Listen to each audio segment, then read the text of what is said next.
Hello everyone, today we are going to read class 8th honeydew book poem The Duck and the Kangaroo. The Duck and the Kangaroo. This poem is all about two friends, duck and kangaroo, and they want to go on a long pleasure trip. और वो दोनों एक दूसरे के साथ मतलब जो दोनों फ्रेंड्स थे डक एंड कंगारू वो दोनों एक दूसरे के साथ एक पूरे वर्ल्ड की ट्रिप पे जाना चाहते थे। उसके बारे में इस चैप्टर में हम रीड आउट करेंगे कि आखिर वो ट्रिप थी क्या और वो दोनों एक दूसरे के साथ गए कैसे, तो उसके बारे में हम अब इसमें रीड आउट करेंगे। तो देखो students, two friends, the duck and the kangaroo, are about to set a long pleasure trip.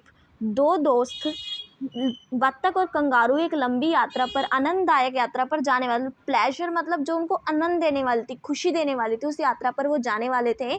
The kangaroo through happy to carry the duck all the way on his tail it's very over wed feet. Kangaroo उसे पूरे रास्ते अपनी पूंछ के ऊपर को बिठाने को ready था, उसको तैयार था, पर उसके जो पैर थे ना, उसको पैरों को लेकर, जो उसके वेब्ड फीट थे, उनको गंदे पैरों को लेकर वो परेशान था।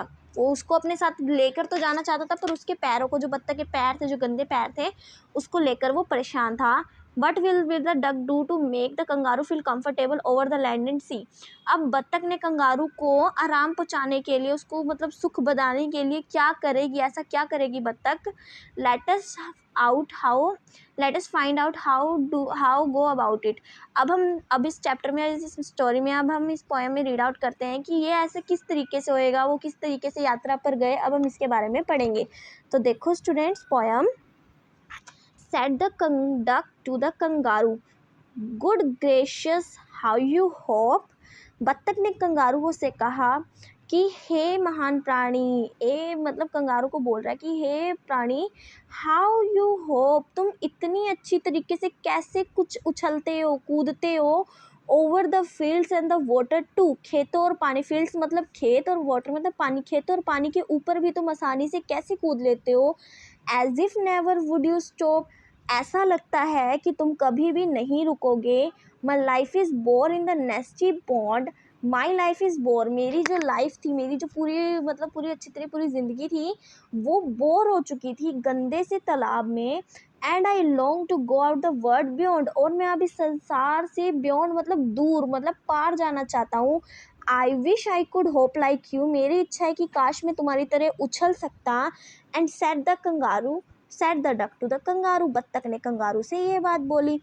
ओके, ये था इसका फर्स्ट पैराग्राफ। अब देखो बच्चों second paragraph, please give me a ride on your back. बत्तख कंगारू को कह रही है कि हे कंगारू, कि तुम मुझे अपनी पीठ पर बिठा लो और मुझे एक सवारी दे दो। Said the duck to the kangaroo, बत्तख ने कंगारू से कहा, आई वुड सिट क्वाइट, मैं बिल्कुल चुपचाप बैठूंगी।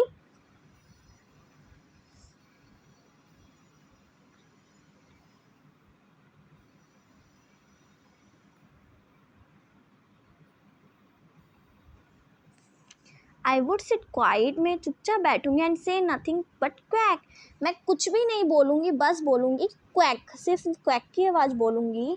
The whole of the day through, पूरा दिन मैं चुप रहूँगी।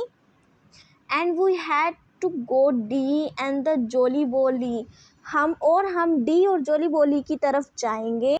Over the land over the sea, धरती और समुंदर के पार। Please take me a ride oh do, मुझे अपनी पीठ पर बिठा लो और ले चलो। Said the duck to the kangaroo, duck ने कंगारू से कहा। तो डक क्या चाहती थी?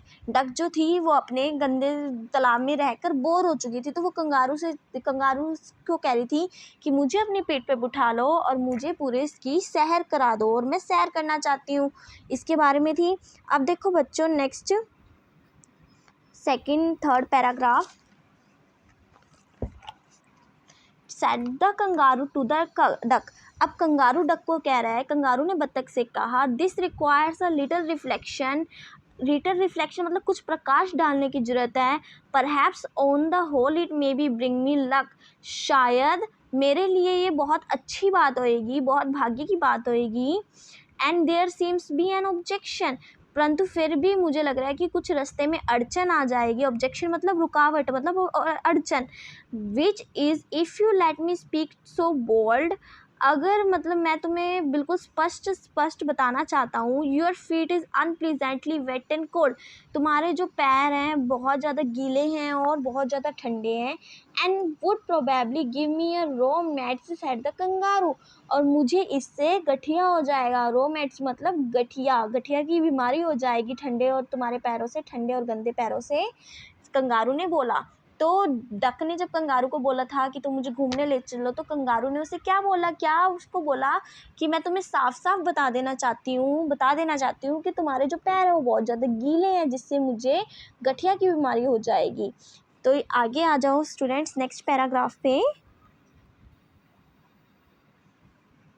Set the duck as I set on the rocks, बत्तख ने कहा जैसे कि अब मैं चट्टान पर बैठने लगी हूँ। I have thought over completely, अब मेरे पैर जो है वो पूरी तरीके से सूख चुके हैं, क्योंकि मैं अब किस पे, चट्टान के ऊपर बैठने लगी हूँ, तो मेरे पैर जो है बिल्कुल पूरे तरीके से सूख चुके हैं।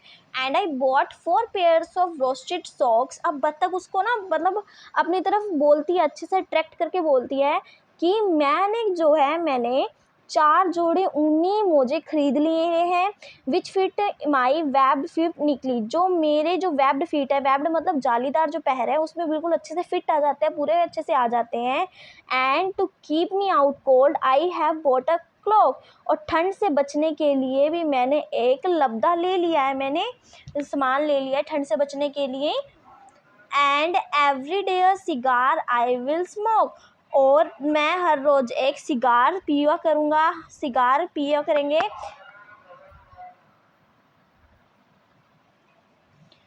And every day a cigar I will smoke, और मैं प्रतिदिन एक सिगार पिया करूँगी।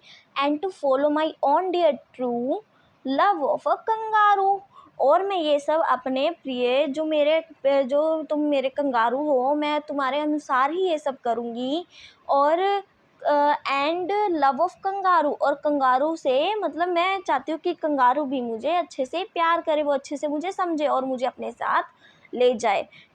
अब आ जाओ स्टूडेंट्स नेक्स्ट लास्ट पैराग्राफ है इसका। Set the kangaroo I am ready, तब कंगारू कहता है, अब बत्तख ने उसे सारा कह दिया कि मैं क्या करूँगी, अब मैं पैरों रॉक्स के ऊपर बैठने लगी हूँ, तो मेरे जो पैर है वो गंदे नहीं होते, गीले नहीं होते, और मैंने बचने के लिए क्या किया है, मैंने अपने ऊनी सॉक्स ले लिए हैं अपने वेब्ड फीट में पहनने के लिए, जिससे कि मैं ठंड से बची रहूँगी और तुम भी बचे रहोगे। तो अब जो है कंगारू मान गया है, तो कंगारू कह रहा है, सेट द कंगारू, कंगारू कह रहा है कि आई एम रेडी, मैं पूरी तरीके से तैयार हूँ। All in the moonlight pale, pale मतलब पीली, इस ठंडी पीली चंद्रमा की रोशनी में। But to balance me well dear duck sit steady, पर तुम अच्छे से मतलब मुझे पकड़ के बैठना, संतुलन बना के रखना। बैलेंस का मतलब होता है संतुलन बनाना, ताकि तुम गिरो नहीं, अच्छे से बैठना। And dear duck still ready, और बिल्कुल स्थिर होके बैठना प्रिय बत्तख।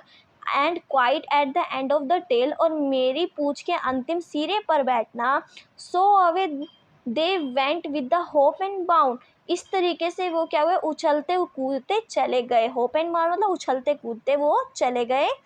And they hop the whole world 3 times round, उन्होंने क्या किया, पूरे संसार के 3 चक्कर लगाए, कूदते कूदते उछलते कूदते उन्होंने पूरे संसार के 3 चक्कर लगाए।